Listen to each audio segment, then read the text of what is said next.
What's going on? What's going on? What's going on, good people? You already know what time it is. This is your boy, the historian. We're in the birdcage tonight on the perch edition tonight. We have a special guest in the house. Since we have the Olympics coming up, what better way to kick off an interview with having a fellow Olympian in the building tonight? But he's a little bit more than just an Olympian, former college basketball star, as well as track and field star, and philanthropist later in life. We definitely got a good one for you tonight. So sit back, relax, kick back, hit that like and subscribe button so we can get this thing started. You're in the birdcage. You either get right or you get left. Let's go. Okay, y'all, this is it.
Hey, man, you know how we do it, man. You either get right or you get left. We're in the building. Hit that like and subscribe button once again.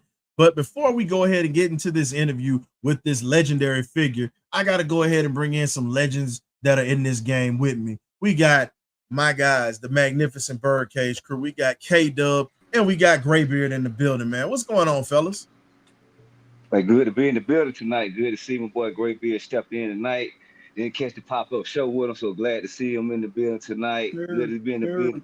Good to be in the building. Also, Mr. Historian, ready to get into this great interview we have with a former Olympian. We're right on the doorsteps of the Olympics, so let's go. Let's get into it, fellas. Man, it's only right that you got to bring an Olympian into the building before the Olympics, man. So you know how we get it. What'd you say, Graybeard? I'm sorry. Nah, man, we just gotta do it, man. I'm just glad to be in the show. Fortunately, I couldn't be on the pop-up show due to call, but I'm here. I'm ready to get it and ready to chop it up with the great guest that we got on, man. A true legend. Man, well, without further ado, let's go ahead and bring him into the building. We have former Olympian, Villanova Hall of Famer in basketball and in track and field. We have Mr. Larry Livers into the building. Welcome to the cage, Mr. Livers. Thank you. Glad to have you, sir. Pleasure. Man, we got to walk in people up. We got some history in the building tonight, man. That's the beautiful part about this one. So, First off, we got to go ahead and give a shout out to Dr. Melvin Pender Jr. because he helped set this up. So, shout out to Uncle Mel. Appreciate you for setting this up with one of your closest compadres and one of the best in the game right here. So thank you, Uncle Mel. Appreciate you, Mel, Mr. Mel. Thank you, appreciate you. No doubt. Now, Elvano. Well, you know what he always says. He says, I'll go ahead and quote him for you. Well, I was the first to have my first interview on here, and his can't be better than mine. Yeah, I'm telling on you, Uncle Mel. I'm sorry. Gotta put you out there with your boy tonight. That's right. So let's go ahead and get this thing started. So for those who are just coming into the building, thank you for coming in. Please, please, please hit that like and subscribe button and also hit the share button so your friend can tell a friend that the birdcage is in effect. So Yeah. the first thing we're going to ask you is this. So welcome. Now you're a native of Philadelphia, Yes, sir. originally, Norristown to be exact. Yes. Growing up in one of the biggest sports hubs in America and also political places in America as well. When you look at it, you grew up in a town, Norristown, hardworking blue collar town. Great athletes coming up around the Philadelphia area. We'll touch into that in a minute. But what was it like growing up in Norristown, Pennsylvania, right outside of Philadelphia, with everything that you have from the political side of things as well as the athletic side of things? Well, Philadelphia is such a great sports town, and like you said, also a political town. But people from Philadelphia, they love the sports. Eagles, Phillies, the Flyers, um, the basketball schools, the Big Five, especially Villanova. Um, if you're a sports person, they love you, and that was one of the things that kept me out of a lot of trouble because for whatever reason, a lot of the gangbangers, the thugs, respected athletes, and being an athlete, I was able to travel around the city a lot easier than a normal person. Somebody was just going around from different parts of the city would probably get whipped in north, south, east Philadelphia, no matter or West Philadelphia because there's no east. But it's a really a great town, but a hard town, a tough town. Hmm. Okay.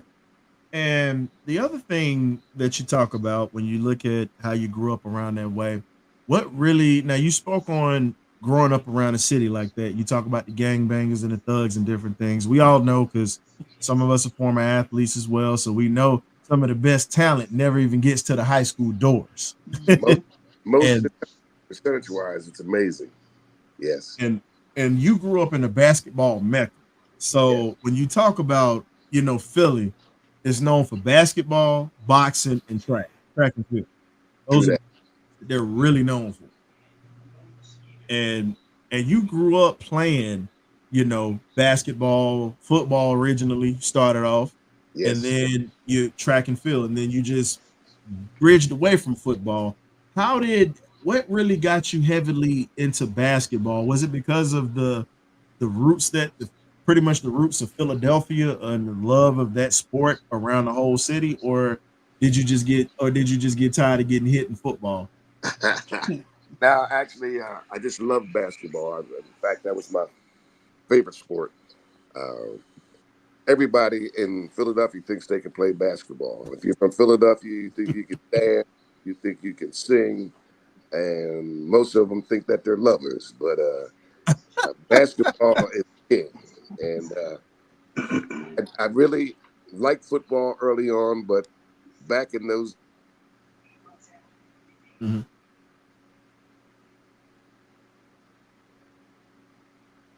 Uh-oh. I think his sound went out while he was doing that, so we'll go ahead and wait till he's back. okay, We sorry got you about that. back. Yeah. I was a quarterback in grade school, junior high school. I get to high school, and they told me that, man, you're so fast and so quick. You'll be a great receiver. You'll be a great quarterback. You'll be a great running back. But we have our quarterback. I said, but I'm a quarterback. They said, oh, well, we have a quarterback. So in 10th grade, I walked off the field. 11th grade, came back out for the football team, got my pads on, all locked and loaded, and said, well, where do you have the quarterbacks? Said, well, we have a quarterback. So we went through the same BS again. I walked off the field. Mm. 12th grade, came back again. Want to do my thing in football. And and what was so amazing, the quarterback my junior and senior year was also a track man who got a scholarship to Army as a miler. Wow. Had He was a good athlete. He was on the basketball team. He sat on the end of the bench. Uh, and but he was the quarterback because he was white and supposedly smarter than me. And so for 3 years, I walked off the football field. So that's why I never, pursued football after junior high school. Hmm. Okay. And Okay.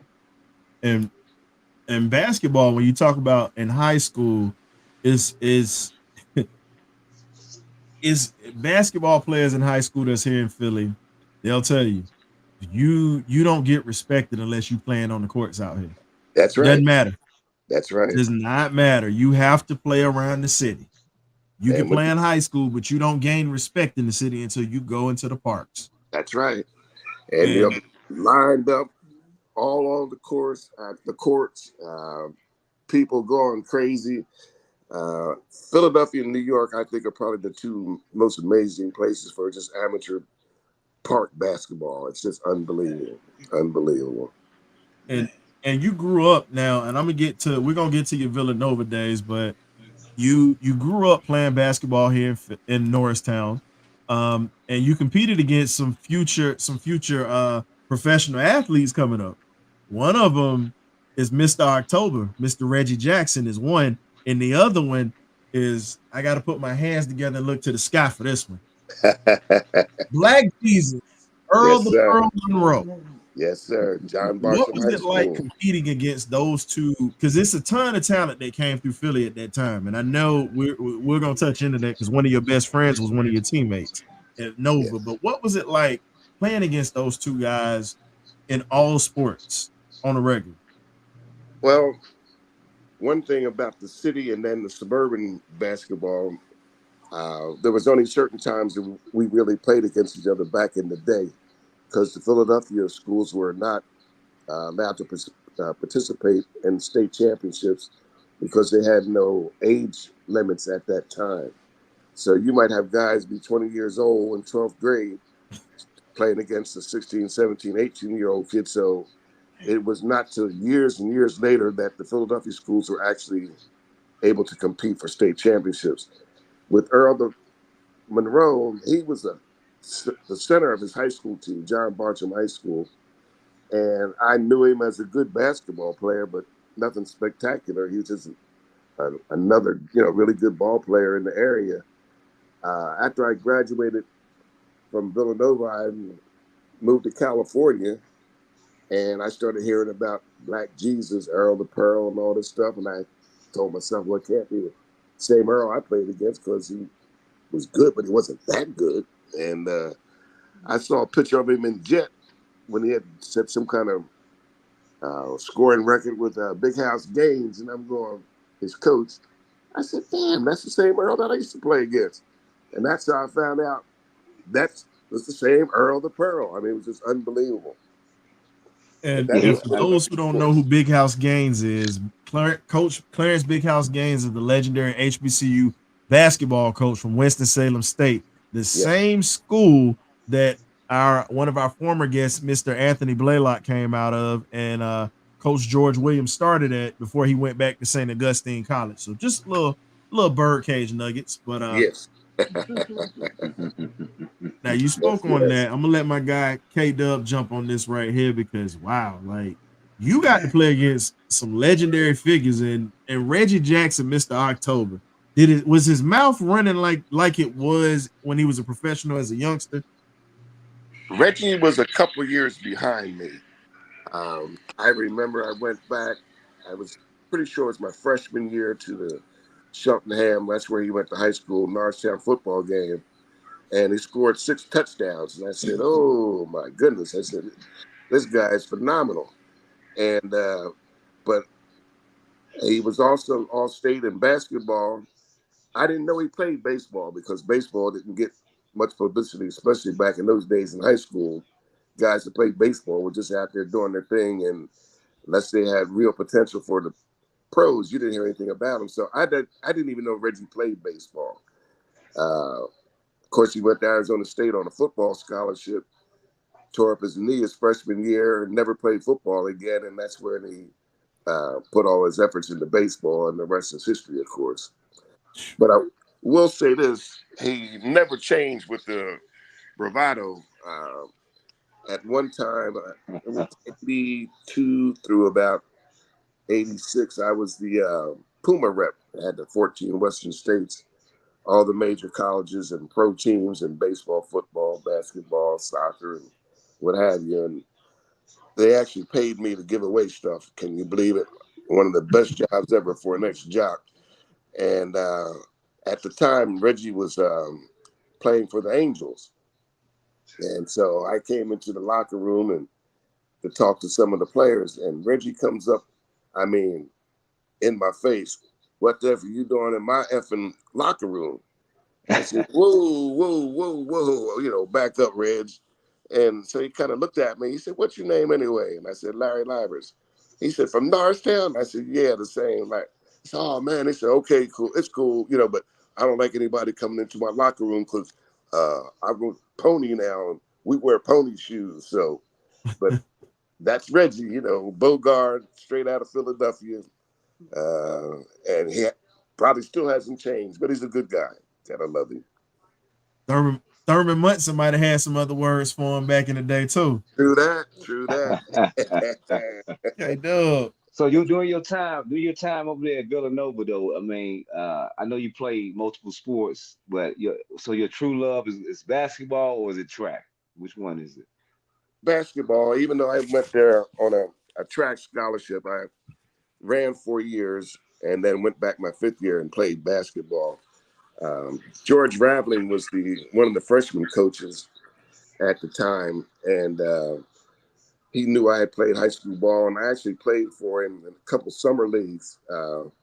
And so when it was near the end of my senior year at Villanova, I still needed 3 classes to graduate. So I was signed up for summer school, and George went to the head coach, who was Jack Kraft at the time. He said, man, there's a guy on campus that's better than most of the guys you have on scholarship. And Jack said, nah, I don't believe that, there's no way, So basically what happened at the end of the track season, they set up a scrimmage with all the returning players and with me playing with and against them. And I had one of those games where, I'm going to be honest with you, everything went in.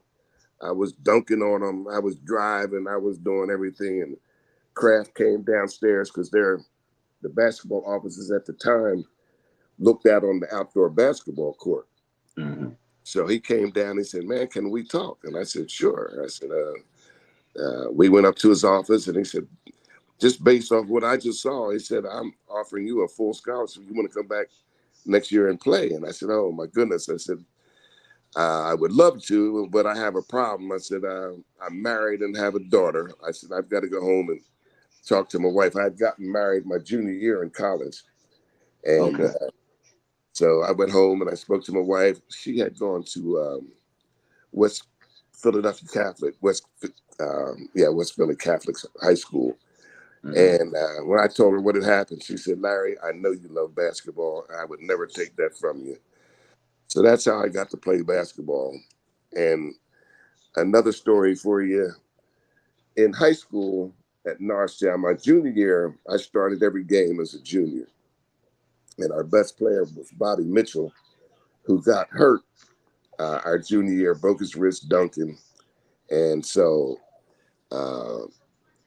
he ended up playing with the Yankees and the Brewers in baseball eventually because didn't have the grades at the time to go to a major college. And he was state champion in track at Norristown High.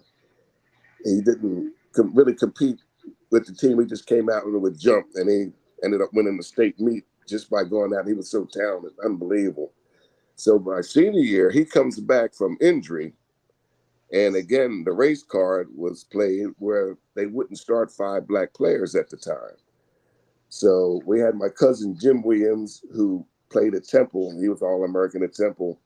And Jim was like 6'9", 6'10". And we had Deacon Brown, who was 6'7", also a 6'6", 6'7" high jumper on the team. We had Stan Johnson, who was 6'4", 6'5", guard forward. And he ended up playing at Delaware State. Didn't have the grades to go to a major D1 school. Hell of a ball player. And then they had two white guards, John Vasley and Don Cartwright. Cartwright ended up getting a scholarship to Temple, played at Temple for a while, but there's no way that either one of them should have been playing in front of me. So my whole senior year, I started a few games, but I was mainly the sixth man. So when I get to Villanova playing, they say, how's a guy that was a sixth man in high school starting at Villanova? You know, they couldn't understand it. But that's the reality of, how things were back in the day, what you had to deal with. Oh, okay. I see. Just because of the race car and Oh, dealing with that type of situation. I yeah. got There's you. no way in Okay. hell it should have been starting in front of myself, and there was another black. It should have been five of us starting, and we actually ended up losing in the districts that year when we had the best damn team in the state. No Hmm. doubt about it. No doubt. And so about this about your time with track and field, you setting that world record. Like how was it? How was the jubilation in your how were you feeling once you did that? Because not every average Joe breaks a world record. So I mean, how was that feeling? Phenomenal. We set the record at the first San Jose Invitational, and that was in 1967. And that was the meet where Tommy Smith and Lee Evans raced each other in the 400 meters. The only time they ever ran against each other. Give you a little backdrop on that story. Lee Evans was the world's fastest 400-meter runner, held the world record, had been undefeated for a couple of years. But everybody always thought that Tommy, if they ever ran against each other, could beat him. And so for a couple of years, there was always talk about, man, what would happen? What will happen if the two of them hook up? And so finally, at the San Jose Invitational, the two of them ran, and Tommy broke two records: the 400 meter and the 440 record. And it's the only time they ever ran against each other, and no one ever beat Lee again after that for years. And he held the world record and the Olympic record for about 20 years, I would think, for a long time, that's for sure. And at that meet, um, I tell people that there was only one person that had three firsts that day, and that was myself because I won the high hurdles. We set a world record in the shuttle hurdles, and I ran on the 4x1 relay that won that day. But it got totally forgotten and very little media, exposure because of that big race between Tommy and Lee. So that was, but it's still setting a world record in anything, meant a whole lot. It was awesome. Okay, okay. And also being an alternate to an actual Olympics, even just being a part of the Olympic Village, just let our listeners subscribers know about that feeling and how the Olympic Village was for you and your experience during that time. Well, that's another really great story for you. Because of the threat of the boycott, which went on for months, and Harry Edwards, who was the main person behind setting up the boycott for um, the track team, um, they took five of us down as alternates because of the threat of the boycott. And because I could high jump, a high jump over 7 feet, I could run the quarter, I could run hurdles, I could long jump, I could do a lot of things. And I told them that I said, I will do anything to be a part of this team. And Yeah. so that was my entree to being on the Olympic team because of the threat of the boycott. They didn't know what was going to happen. We didn't know what was going to happen. We had meetings in Tahoe. We had the Olympic Village. I got to spend a month up there at the Olympic training camp. And at the initial Olympic trials in Los Angeles at the LA Coliseum, we had a couple meetings down there about what to do. Um, and even in Mexico City, um, had meetings trying to decide how we were going to boycott, what demonstrations we were going to make. And no one could come up with anything concrete. Everyone had their own idea. Some guys said they couldn't wear black socks. Some couldn't, whatever it was, they couldn't do. So they finally decided that we will each individually do what we felt was right, as far as a demonstration to show our concerns for what was going on in the world against people of color. And it's ironic that the true story with Tommy Smith and John Carlos with the gloves, if you remember the picture, they each have one glove on them. Yeah. In fact, I can show you here I have it here in my man cave. Can you see it? Oh yeah, we know the picture now. We Okay. know we yeah. got you on the picture. Matter of fact, That Okay. iconic. I got something for you. Okay. Well, how that picture came to be, and I personally really believe that it was fate that caused that fantastic moment.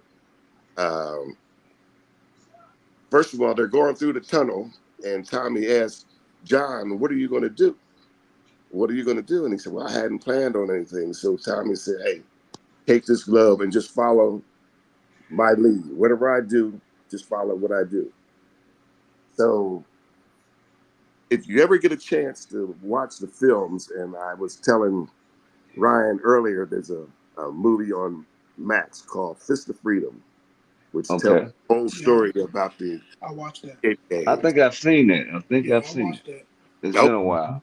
it's a great one. It's awesome. It tells the real story of everything that went on prior to the games, after the games, during the games. And I tell people that if they ran 100 times, there's no way in hell that Peter Norman, the white sprinter from Australia, would beat Carlos. It's just no way. He was not in his class. He was a great sprinter, but it's no way in hell that he would ever beat John Carlos. But for that one iconic moment, he had to be beaten, because if John had gotten second, he would have been in front of Tommy. He couldn't see what he was doing. He had to be third so that he could follow his directions or what he was doing. And when you get a chance, watch the movie again. Every time Tommy makes a movement, raises his hand, does whatever, John is watching, he does the same thing. And that's where we were able to get that dramatic moment Hmm. I truly believe it was fate. Glenn, what you got? Oh man, I mean, K-Dub took one of my questions.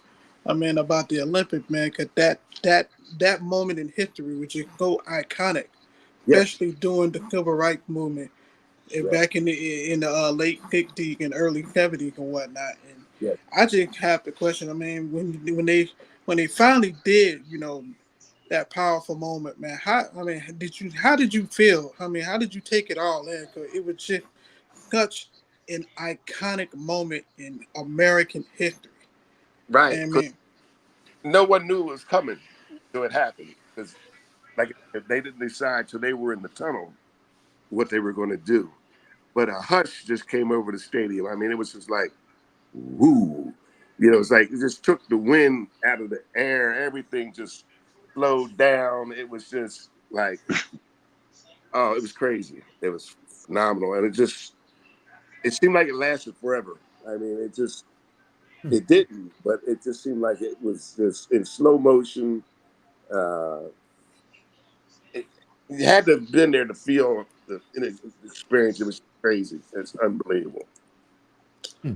I can only imagine just taking it all in.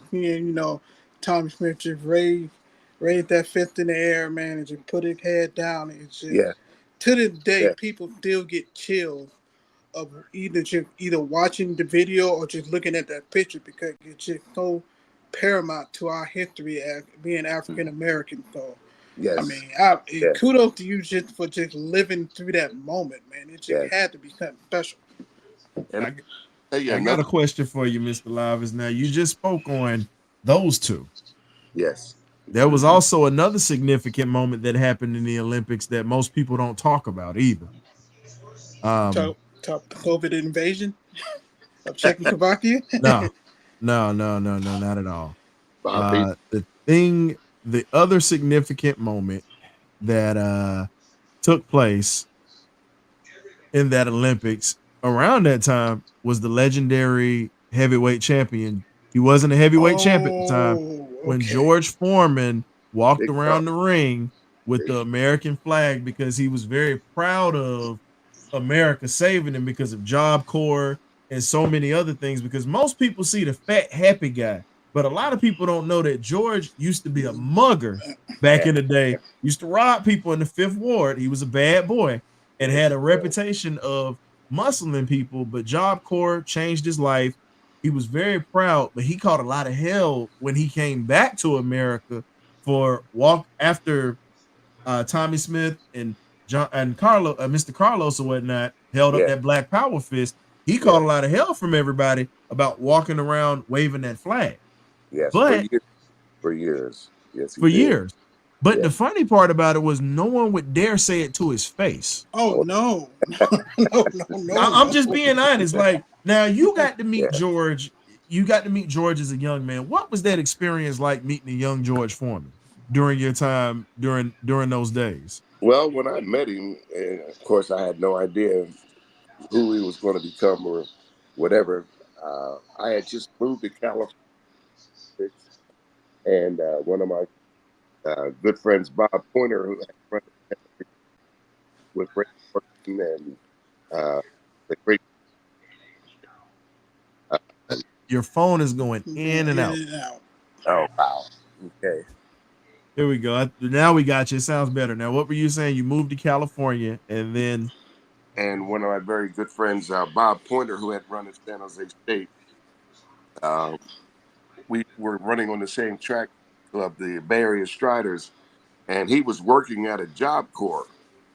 And one weekend, I drove out there to check out the Job Corps. He kept telling me about, what they were doing out there with the kids and stuff like that. And I was always interested in helping youth, giving back, and trying to do something to make positive changes in, you know, youth, especially, with and where I came from and the stuff that I had gone through.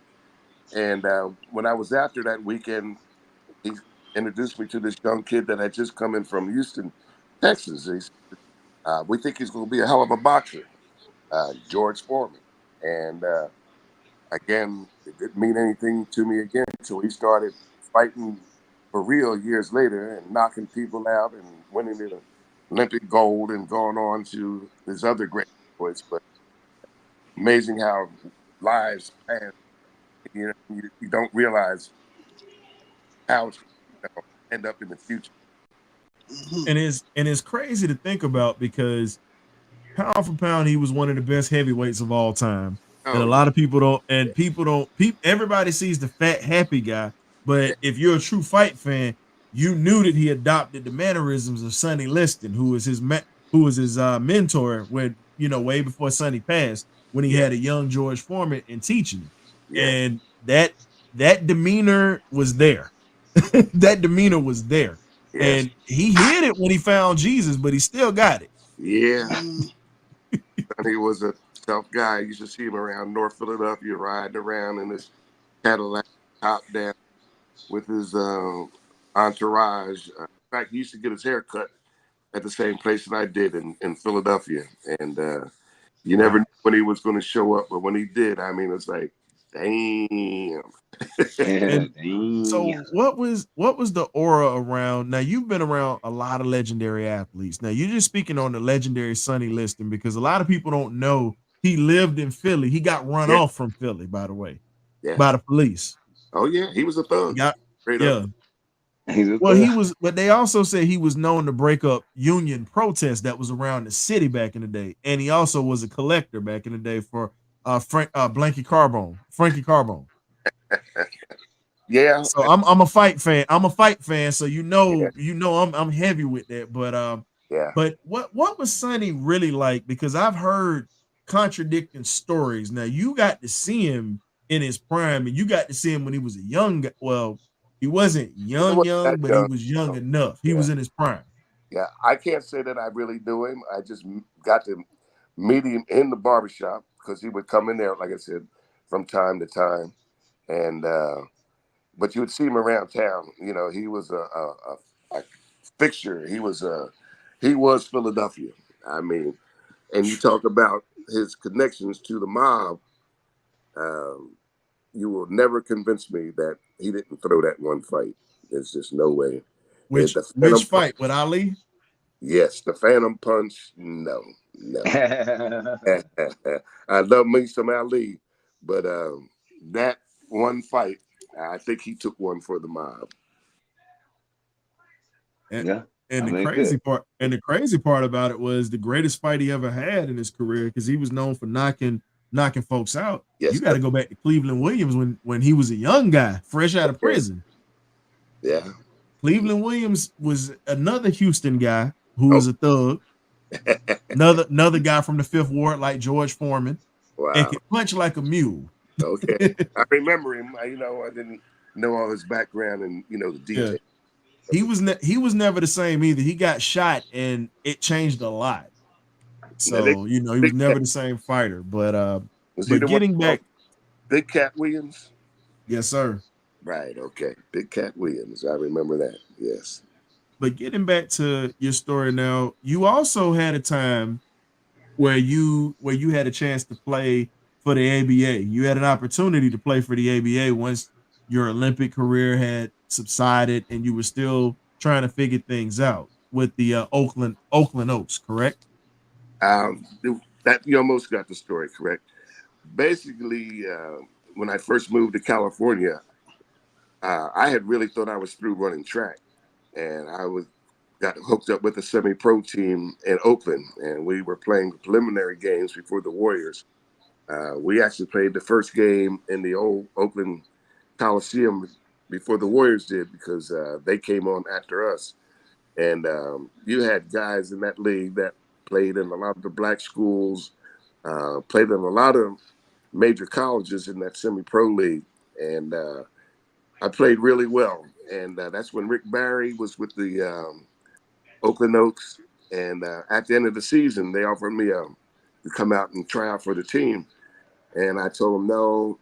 I had gotten started running again. I said, and this is '67. I said I want to trying to make the Olympic team one more chance. And so I said, but when the season's over next year after '68, I said I would love to play basketball because that was my heart. I love basketball. And so I still was playing, but I didn't take the tryout and I didn't really pursue it at that point.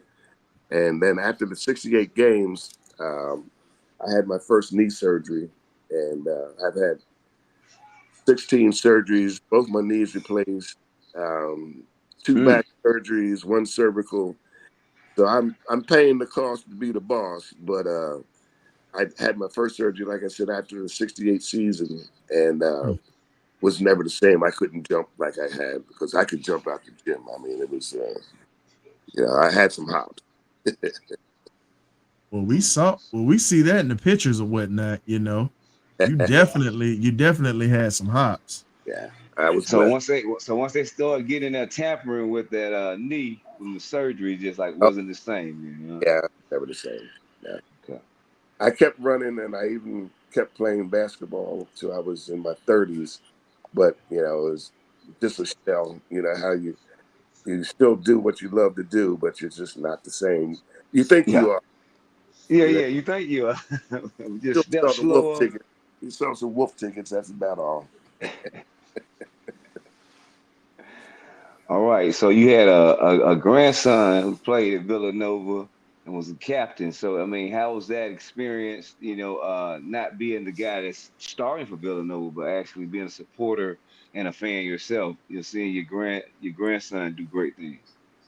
Yeah, and that was just a great, great time in all our lives. Um, he's actually Lawrence Alexander Livers the fourth, and I'm the second, and of course his father's the third.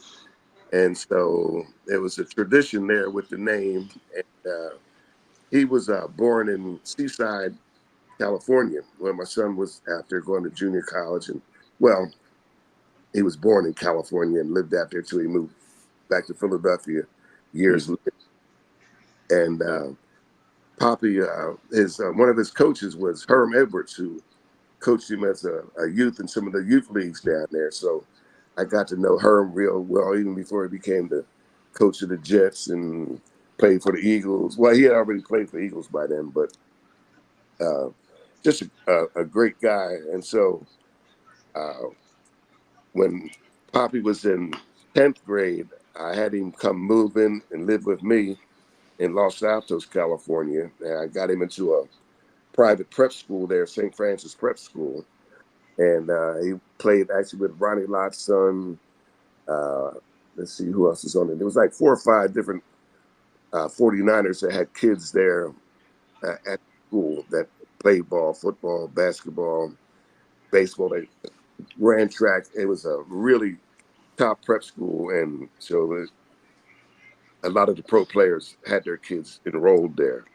And so after he finished at St. Francis, being a little guy, Poppy was like 5'9" at best. Quick as hell, but not really fast.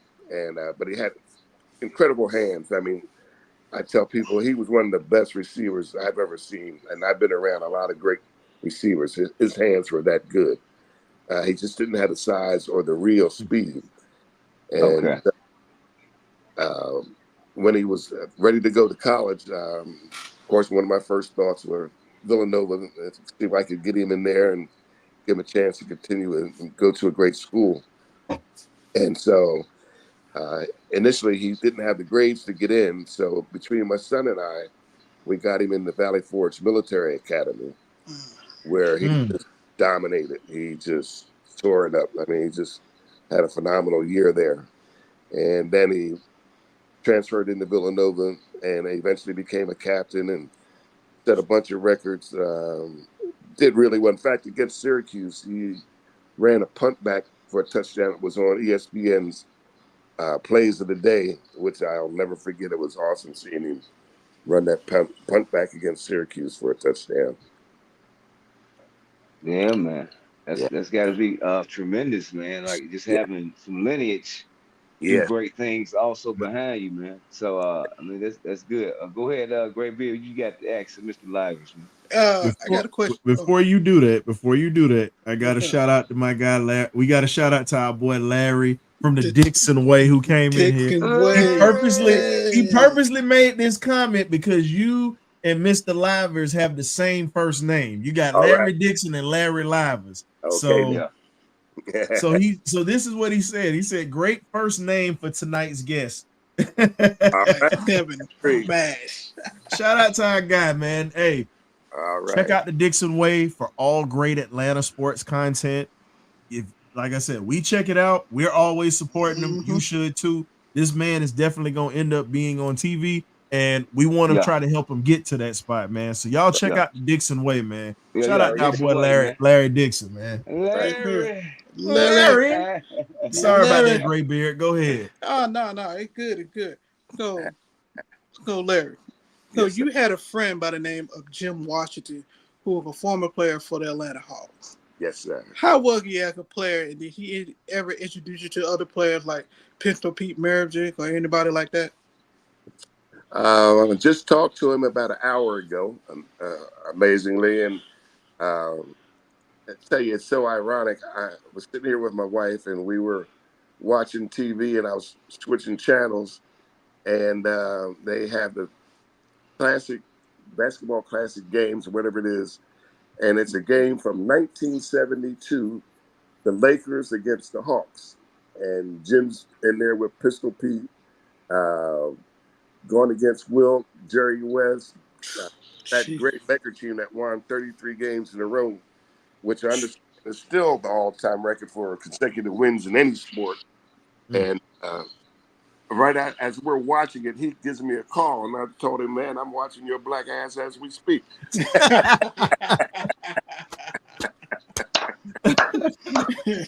But Jim is a great friend. We were freshmen together at Villanova,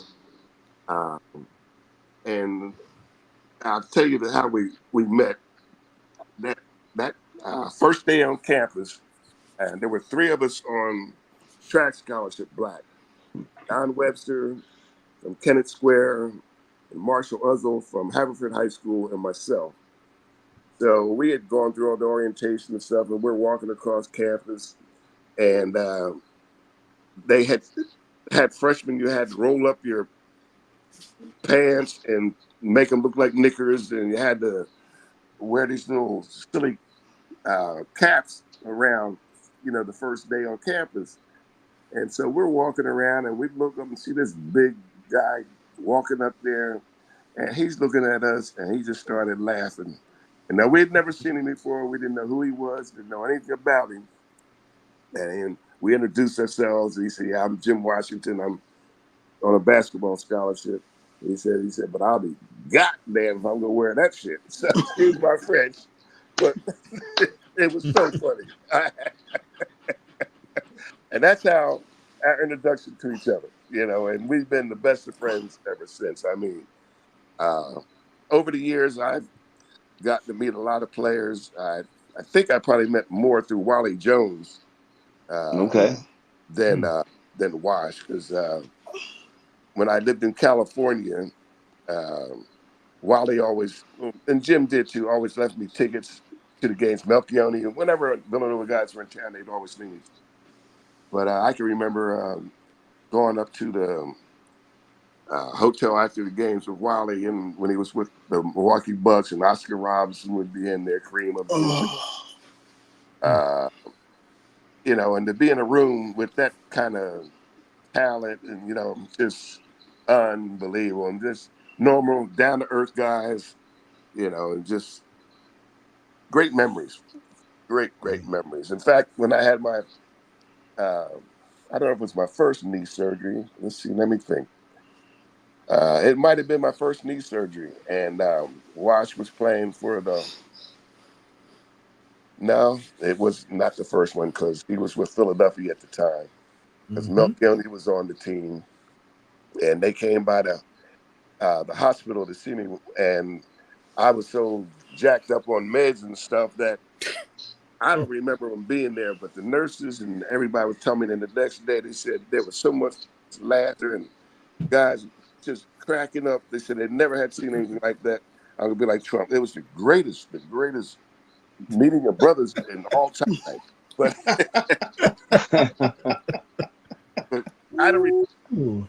We were just cracking up and just having a ball. So, I mean, you got to meet the big Odo.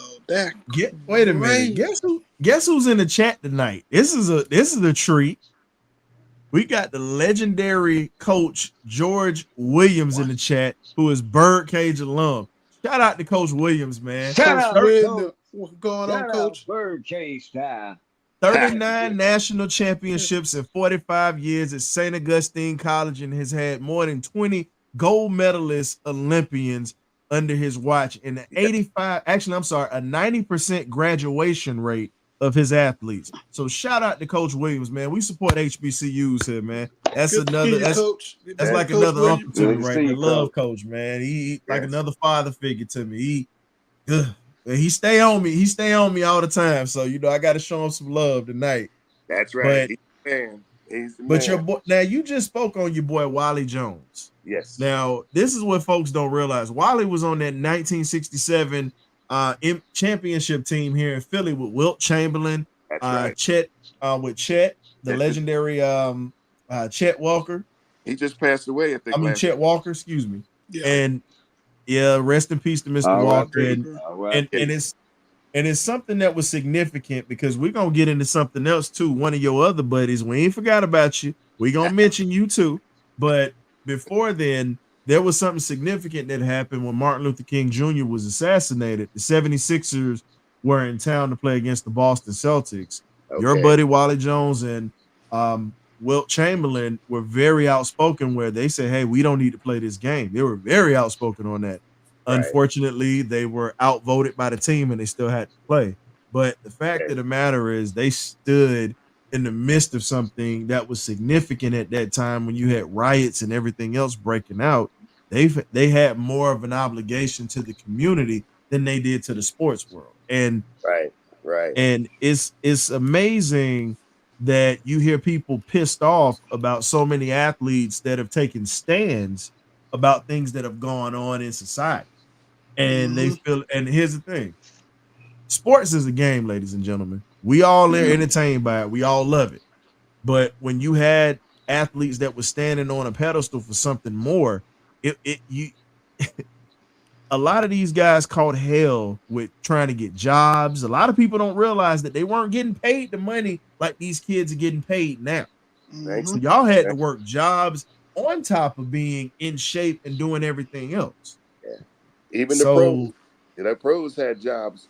Some of them during the season to make ends meet. That's because they weren't making that much money.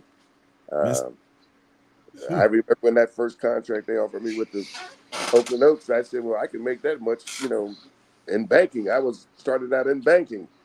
So, I mean, it wasn't like they were offering me so much money that I had to definitely, jump at it, so no, it's a whole different ball game. So how do you feel about this, Mr. Livers? Before we get into the other interesting part of the interview, how do you feel about a lot of the younger generation? And it's not even just the younger generation. We have folks that are my age. I'm 37, so younger generation. How do you feel about these people that speak on, oh, well, they played against plumbers and all these other people are like this here, man? There weren't no real athletes back then. How do you feel about this statement? Oh, no, I got to bring this up because I'm tired of the generation, my generation, and these younger cats saying that they didn't have athletes, but y'all don't realize that these guys played multiple sports and were great at all of them. Not good, great. Great. I know it was just different just how they just looked at. And you hear it all the time. Yeah. You have eras. You have different eras of great athletes. A lot of the athletes back in our day were just as talented. Of course, and when I was competing, we didn't even lift weights. They said if you lifted weights in those days, you would get too muscle bound and get too tight, and you lose your elasticity, and you wouldn't be as fast or as be able to jump as high, whatever. Now, it's a whole different ball game, and so much technical, like everything, from phones now being like small computers. Everything is changed, and it's just a sign of the times. The training, the technology, everything is different. Yeah. So many athletes are taking, substances that are not legal, but I tell a lot of people, a lot of athletes are only good as their chemist, because the chemist is the one that keeps them clean, keeps them, above board and what have you. But the bottom line is there's just a lot going on, and there's a lot going on. He's not lying. He's not lying. Hey, look, and it goes back to that classic saying, Mr. Lowers, is if you ain't cheating, you ain't trying. And speaking of cheating, we got somebody that we gonna bring up right now. How did your relationship start with my Uncle Mel, Dr. Melvin Pender Jr.? Because you know he talked trash about being on the golf course, him being the fastest. He said the only man he couldn't get was Bob Hayes. I was with y'all in the kitchen that night. He was talking about that. That's true. He said the only guy he couldn't get was Bob Hayes. He said, I got everybody else except Bob. That's probably pretty close. That's pretty close. He held a bunch of records, mainly indoors, but he was a phenomenal runner. We met. We go back so many years. I was 19, a freshman at Villanova, and we were running for the Philadelphia Pioneers in the summer. And we called him Captain Block. He had that big block head on all that muscular body. But when I first met him, he was 6'2", but he kept jumping out them planes, and now he's like 5'2". But anyway, hey, Vietnam and the Korean War do it to you. Yeah. Who you telling? he was phenomenal. He's still a great guy. We have great times together. Um, I don't know how many records he held, but he had like 8, 9, 10 records at one time: 50, 45, 60 yards. The world record in the 4x1 relay in Mexico City. Um, he ran in the fastest 100-meter race of all time in Sacramento in '67, I believe it was, when like 6 or 7 or 8 guys in the race all ran under 10 flat. God, Just no. yeah, Mm, Damn. on a dirt track, on a before. dirt track. That's So, crazy. Can y'all imagine what that would have been like if they actually would have had a rubber track? oh my goodness, They would have yeah. been in a low. It probably been like 7 or 8. Oh my But goodness, Jesus. yeah, crazy. yeah. On a dirt track. They They run a And 10. they all ran under 10 10 seconds. back. yeah, they called it the Oh race my of the century. God. Race of the century. Jeez. And here's a guy that they don't talk about much that was just he was definitely in the HBCU world, he was respected out of Texas Southern. That was Mr. Jim Hines. That Oh, boy there, Jimmy Oh, Payne. yeah. that was one of Uncle Mel's guys right there. And he played Yeah. receiver in the NFL. He didn't get the opportunities that he should have gotten. But if you know anything about HBCU football, that man had the ball in his hands. It was a done deal. Oh yeah. He Like, was a good friend of mine as well, and God rest his soul. But his Ooh, nickname Oops, because the ball hit his hands. And oops. Oops. I like that. I don't think I ever heard that nickname of nobody. I like that. hey, Oops. well, you know what? We got to give shout out to, and he's watching right now. Shout out to Isaiah Wooden Sr. That's right now trying to fight to get a job, and he's looking like he's going to probably get a position on this 53-man roster with the Falcons. Hey, your nickname is Oops because guess what? You came out of nowhere, and it was just oops when you stepped on the scene. So, hey, Hey, man, we pulling for you, bro. You yeah. and Odu Yeah. Hilaire, my HBCU boys, yeah, I'm pulling for y'all heavy. I got you. for There we sure. go, Birdcage. Say we I got you. look, I don't We buy behind you. jerseys like that, but those are gonna be my first Falcon jerseys I buy if they make the squad. I've Oh, already said it. I already got my pennant, though. Yeah, they'll be number 2, number 3. But boy. Ooh, so here's the other question we got for you because this definitely has been an interesting and oh very man. fun interview that we've had with you, and definitely have loved having you on.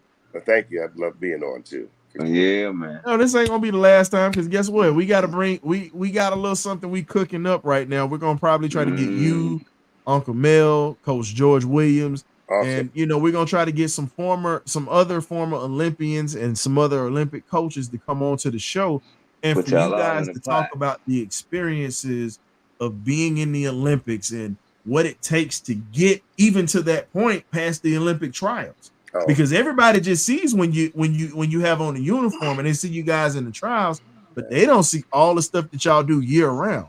yeah, it's crazy. Just making the team is the most phenomenal part. I can remember I got to spend a month up at South Lake Tahoe, where they took the top 10 in each event, and you could go up there and spend as much time as you could.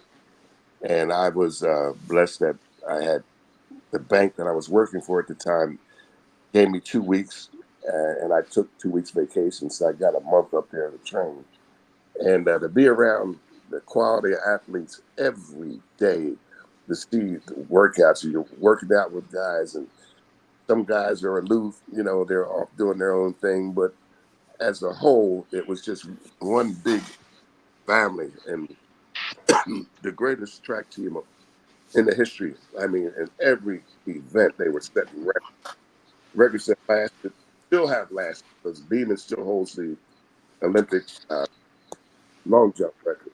Uh, Mr. Bob Beeman, we're working on trying to get your buddy on here too yes, from Jamaica. Mm-hmm. You're a great athlete. because he's got an incredible story too. Yes, he does. Yes, he does. Yes, yes, yes.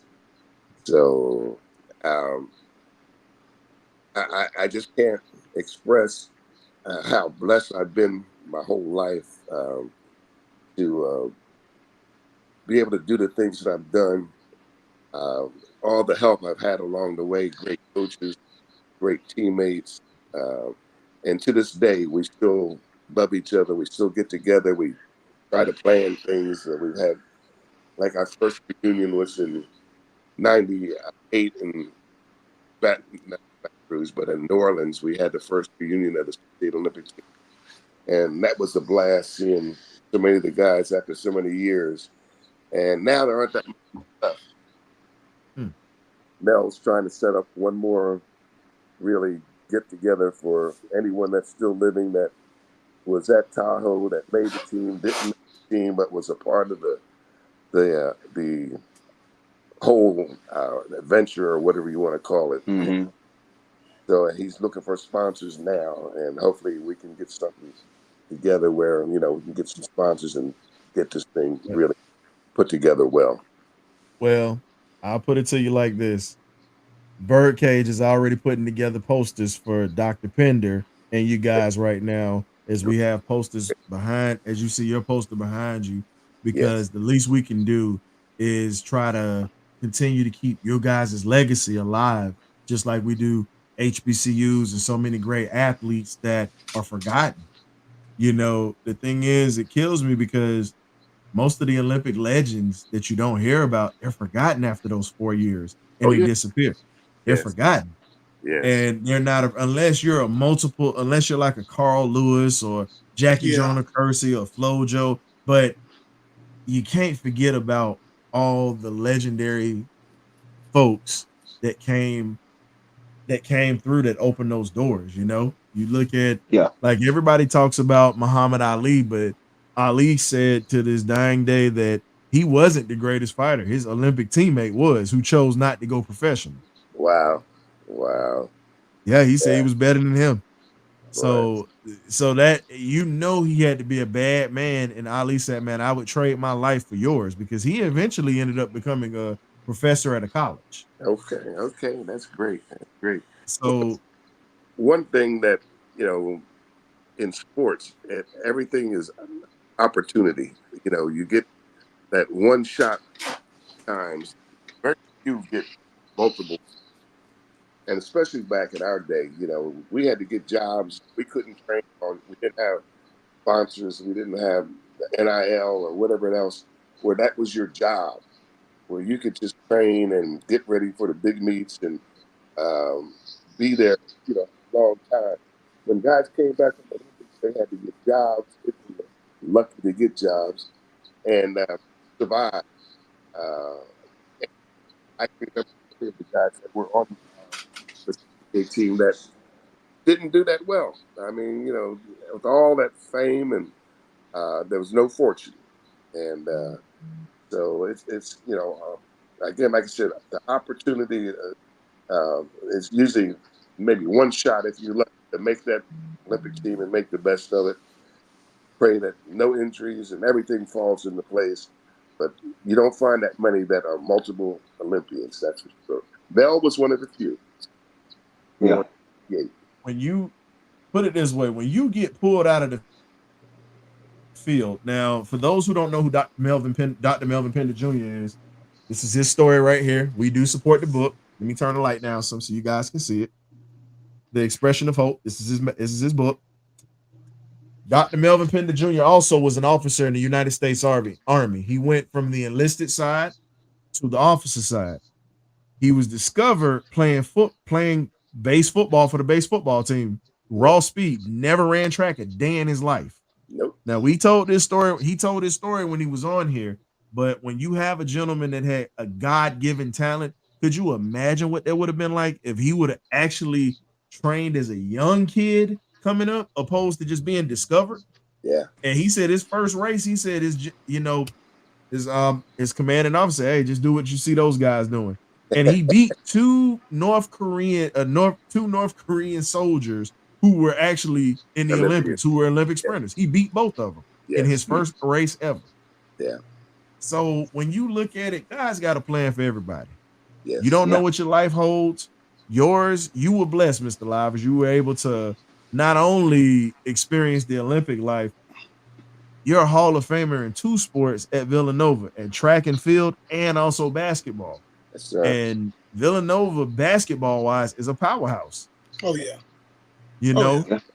it still kind of stings thinking about that shot that Chris Jenkins hit at the Woo. end, you know, watching the North Carolina Tar Heels lose, but we're not gonna go into that because I Okay. don't feel like being depressed. That hurt just as bad as watching my Falcons and my Dogs lose. I happen to deal with all of that within that year and a half span. Wow. That was a fantastic game, though. Good Yes, it was.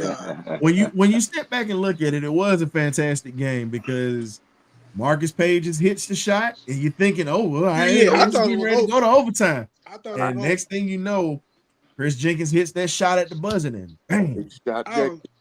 Big But shot. you know what's crazy? The local news in Philadelphia actually got with him and Archie Diacono, the point guard that passed him the ball. They Right. went to a gym that actually, the crazy part about it was that was an actual play that they practice every day. Yes. And they showed him shoot 10 times. He hit 9 out of 10. So so honestly, that wasn't a fluke. That wasn't a lucky shot. The guy was literally gonna hit it. I gotta get to my spot. That's it. That's right. That's right. When you play He got basketball, to. hey, look, when I And get they to my pulled it spot, off. you in trouble.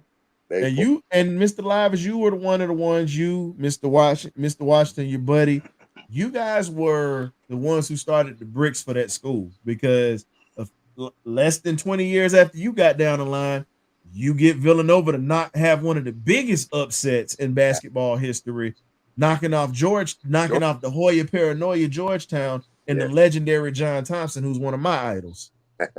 Yes. 1985. Pat Ewing in his prime, boy. Well, Oh, I think his phone might have ended up going out, but it's all good though. Man, we bringing him back. We gonna bring him back, but until then, man, it's all good. We're not gonna be too pissed off about it because guess what? We still love all of our guests that come through, and he's back. There we go. Yes. But no, we definitely appreciate you, Mr. Livers. We're not gonna keep you any longer. We definitely want to bring you back. But since you are a Philadelphia sports fan, Yes, sir.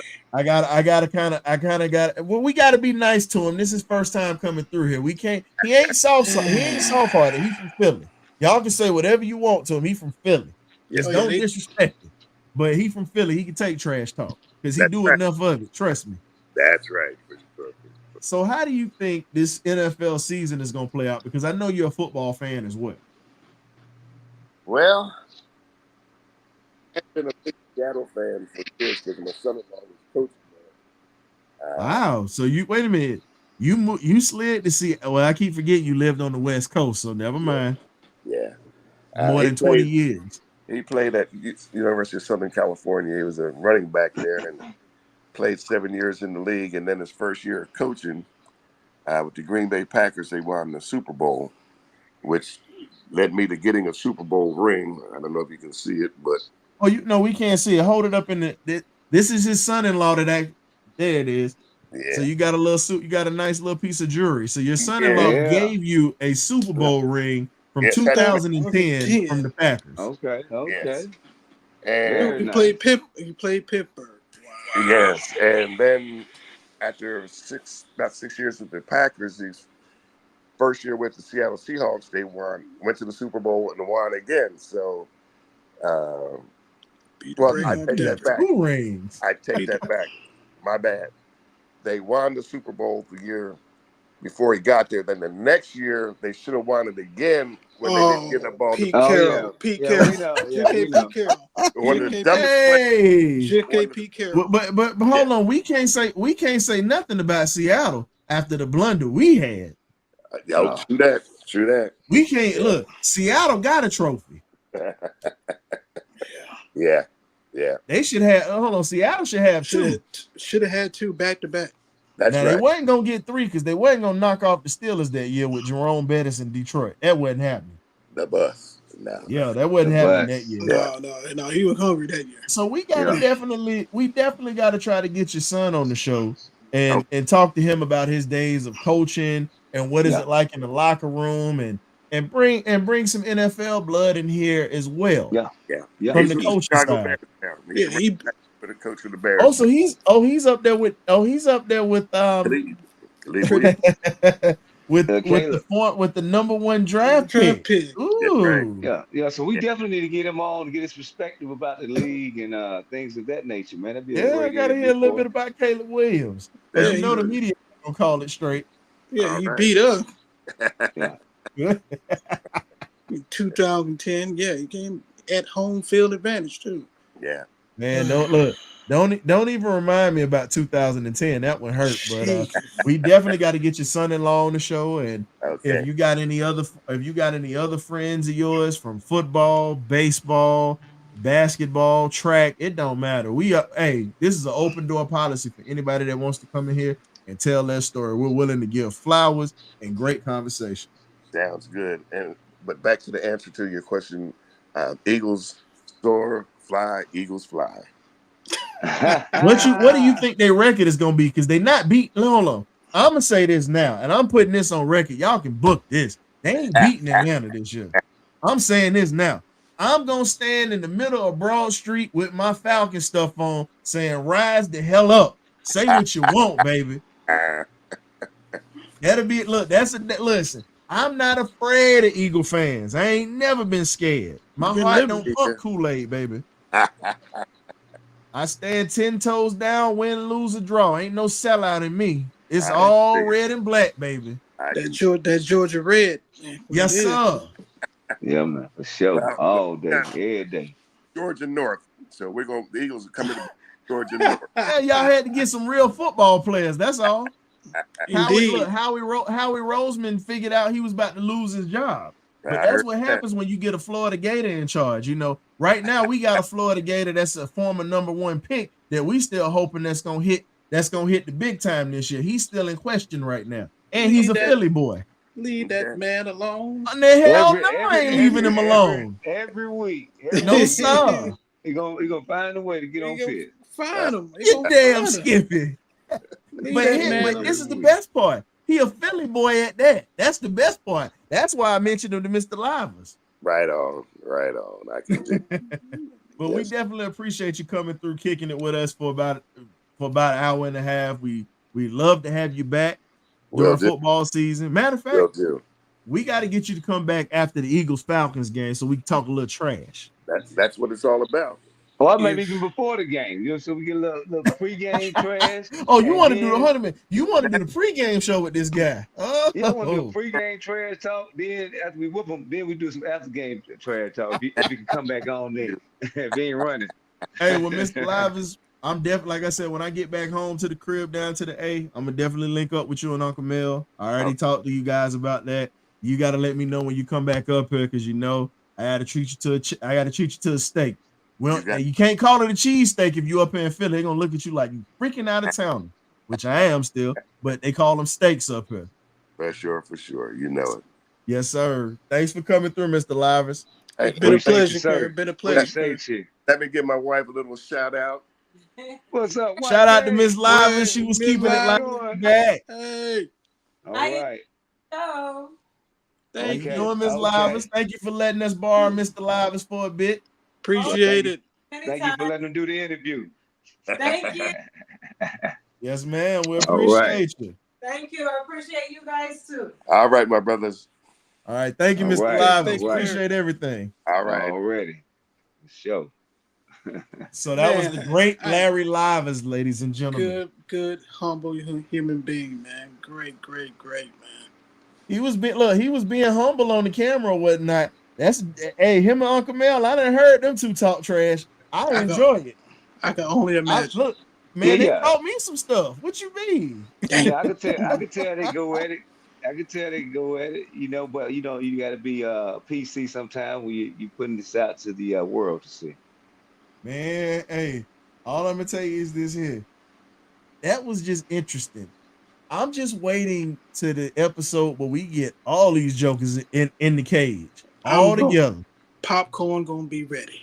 Because man, you already know the trash talk is gonna be epic. Uncle Mel is in his 80s now, and he's still talking about guys that he beat. Now they came up for the pin relays. I'm gonna give you. I can tell this story. So we're in the kitchen with these gentlemen. They had a couple of good adult beverages. I had one or two, which was amazing. Them jokers know how to mix some drinks. But boy, they had a couple of them drinks flowing, and I can honestly say the testosterone don't go nowhere, even when you age. It goes nowhere. Uncle Mel said, I kick every last one of y'all ass in here if we get on this street. He told him that. He said, whether y'all want to run or whether y'all, he said, you got to remember, I'm a black belt too. I learned that in Korea. So if y'all want to fight, he said, I can still get my foot up to your throat. So so I'm sitting there like, man, Uncle Mel, calm down. Nah, they in here talking this mess. He said they talking it. Well, he ain't say mess. I'm keeping it politically correct. There you go. Sugar, Because honey, you know, like we say, if adult beverages kick in, boy. Hey, they find the fountain of youth when they hit them drinks, boy. Hey, why you think they call it liquid courage? Yeah. Oh, ain't nothing courage about that. They encourage hey, you to got to go in. Hey, one thing about it, man, all those gentlemen, you know, all those former Olympians, and they come back, they watch those young guys and these young ladies, and they give advice. It's a beautiful thing to see that they go back and they give back to these younger generation. The cool thing is, at least this year, at least in the track and field, the younger generation are actually listen to them. Now, Mr. Larry Little talked about when he was on the show how some of these Dolphins, you know, because they get paid so much money and they don't want to listen to a guy. But I'm like, that man got a gold jacket. That man got 2 Super Bowl rings and played in 3 Super Bowls, and you don't want to listen to him? You out your rabbit. And he was a coach. Man, you can't. You out your damn mind. You go ahead, you can. I'm telling you. You know what? You out your rabbit ass mind. Not damn mind, your rabbit ass mind. Thank you. But anyways, man, it's been fun as it always is, man, with y'all boys, man. We got a former Falcon next week coming onto the show. Hell, I'm gonna drop it. We got Lincoln Kennedy coming through the building. Former first-round pick coming into the birdcage. Started off with us, had a great run, and then ended up going to the Oakland Raiders and playing in the Super Bowl. And he's gonna talk about that stinking tuck rule that started the freaking Patriots dynasty. He still want to put hands on Tom Brady, and it's been over 20 years. Man, that man will retire, man. I gotta let it go. It don't matter. Link still, listen, that's 300 and some pound lineman that literally would have been going to another Super Bowl that year, because let's be real, the Rams and the Raiders would have been a hell of a Super Bowl that year. That was a horrible rule. Yeah, sure.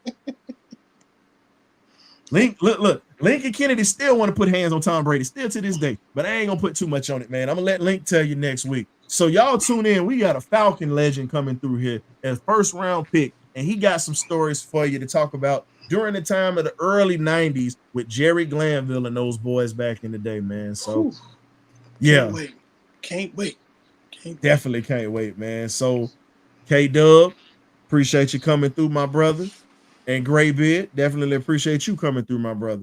And everybody else that's in this camp, thank y'all for coming through, tuning in. Hit that like button on the way out, please, because we want to continue to keep bringing you this great content that we're bringing you, and we're going to keep continuing to keep rolling. You either get right or you get left. It's the Birdcage. We out of here.